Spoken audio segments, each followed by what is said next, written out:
Detik-detik Kapolres murka. Sepedanya hilang, anggota Polsek ogah-ogahan melayani. Berapa harganya? Sebuah tayangan video beredar di media sosial tentang cerita seorang Kapolres soal pengalamannya di masa lalu. Dalam video yang beredar di Instagram itu, Kapolres Lamongan, AKBP Arif Fazlir Rahman menceritakan kisah pahit yang pernah ia alami.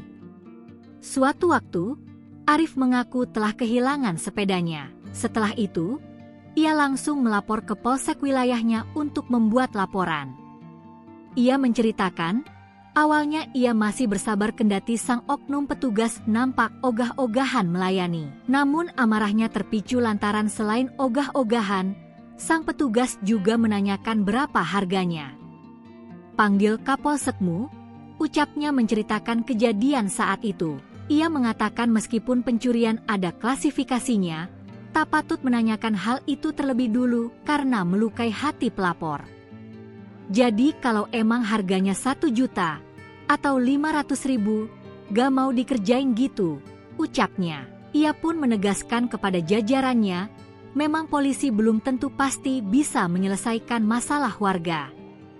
Namun ia mewanti-wanti, jangan meremehkan masalah orang, karena ketika warga sudah melapor, sudah pasti barang tersebut sangat berharga bagi sang pelapor. Ya mestinya sekarang sudah tidak ada lagi. Itu Jan 5 tahun 6 tahun yang lalu. Mestinya sudah banyak perubahan, tutupnya.